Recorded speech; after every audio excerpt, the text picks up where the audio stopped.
What's up YouTube? I'm Vaughn and this is the Gear channel where we discuss collectibles, hobbies, and competitive games from tabletop to video games, and today we are reviewing my Invoked Ogdoadic deck because many of you guys actually asked me to do this, so we are taking a quick look at it and explaining a few key things why we're playing specific cards and the amount that we're playing. So starting first is that we have the three Alistairs right over here. We also have the Queen and the King, and then we have tons of hand jobs. So we actually have two Ashes, two Jewels, and our two Effect Veilers. And the reason why we're playing each at two is because there's quite a bit of deck thinning. So I don't want to see multiple of the same hand traps. So this is why it's diverse in this specific way. And also there are cool things to do, like especially with Effect Veiler. The reason why we're playing Effect Veiler is because it's a level 1 spellcaster, which we could actually make a Millennium Eyes with our duality. So if we're in a situation that we have to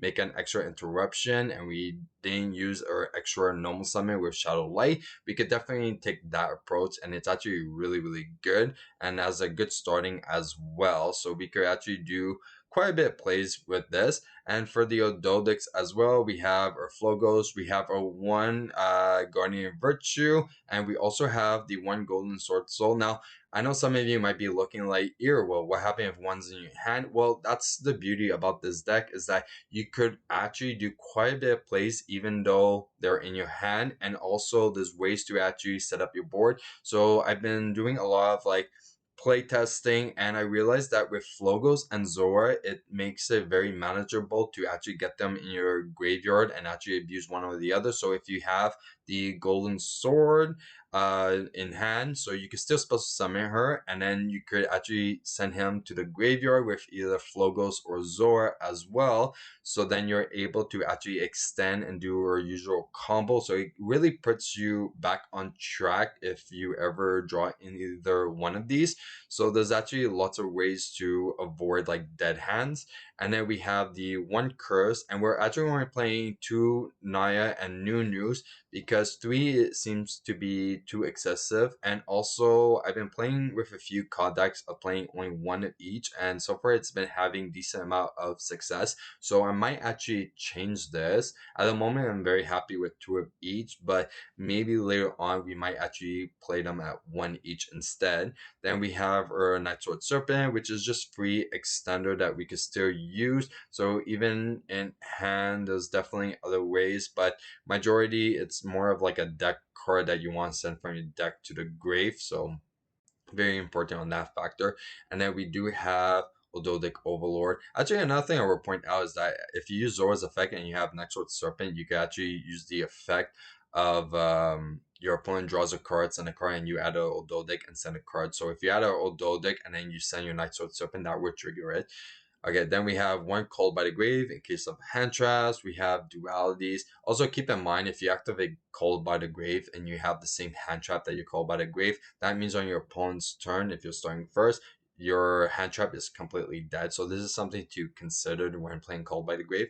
So two dualities, three seems excessive, and it's not really an amazing extender. So it's good for situations, but you don't really have to go further. And also what we could do for our light spellcasters that we've been doing is sometimes we actually make this one. So sadly, there is no extra deck light level 4 extra deck monsters, so this is the only one which is dark, so it actually puts us in a situation that we could actually use it for these and extend a bit. So that's actually pretty good.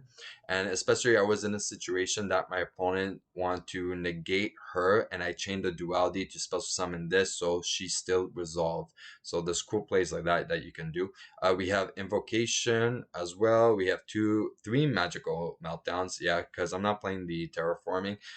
We have one Serpent Strike, which is very good. We have Ogdoadic Water Lily. We have the Shadow Light, because Shadow Light with Alistair creates our amazing board. Then we have three Snake Rains, and then finally we have the Therion over here. We didn't mention the Therions, but yeah, we have the Reptile one, and we have the Regulus as well. So this actually is a decent amount. I don't see us needing to play other Therion cards because this is the key factor that we're just making these stuff. We're going to the extra deck because the side deck is very it still didn't work, and also it really differs. Like DB, I feel like the side deck's been like okay. For locals, I would definitely not use this as my side deck, so that would definitely change quite a bit.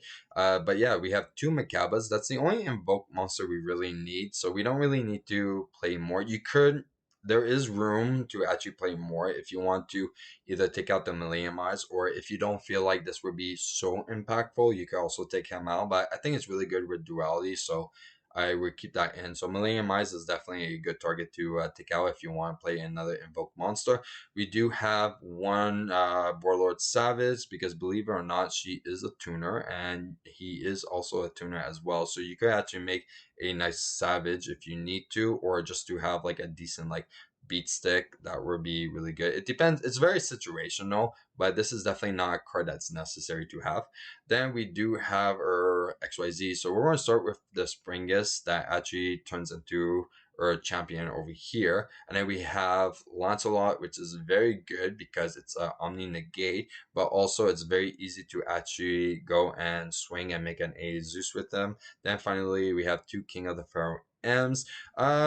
I would probably fit something for a Babushka, or per Babushka in the side actually. So that would be a very good card to have.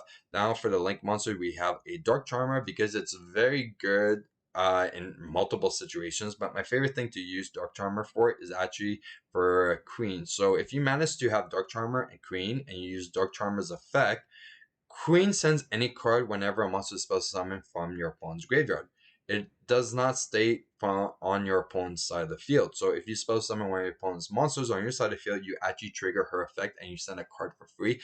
And this is a very good play. And I could give you like tons of example. Like I went against Labyrinth and they did the effect to send a card, because a lot of the times people will use the furnitures before you get your queen out because they don't want you to plus. So by doing this, they're going to set a spell trap. So then you can do the Dark Charmer to spell summon one of the monsters, and then you send that same trap card to the graveyard. So then they don't have a free like body on the field on their turn. So there's a lot of like key like plays to do, and it doesn't target. So if you're against a nuisance thing like a Dragoon, you could definitely use that play to get rid of it.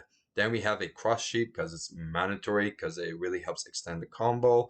Also, she's really good as well because sometimes you need that extra light material in the graveyard because you don't really want to start banishing your other light monsters that you have at the moment. So you're going to go and use her just as an extra body. And then finally, we have Appaloosa, which is pretty easy to actually make with like 3 negates. So that is probably the best. But yeah, the side deck is, you can take it as is.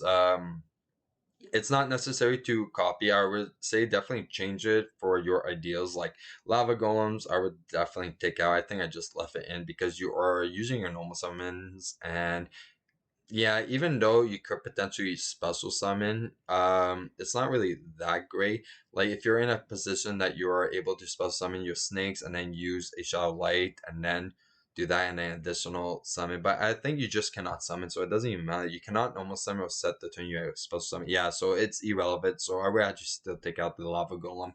So yeah, and that's it for our Invoked Ogdoadic build. If you guys enjoyed today's deck profile, you know what to do. Like and subscribe. And if you want a sneak peek of future products we're planning to review here on the channel, you can follow me on my Instagram, VaughnGear. I'm Vaughn, and this was the Gear Channel.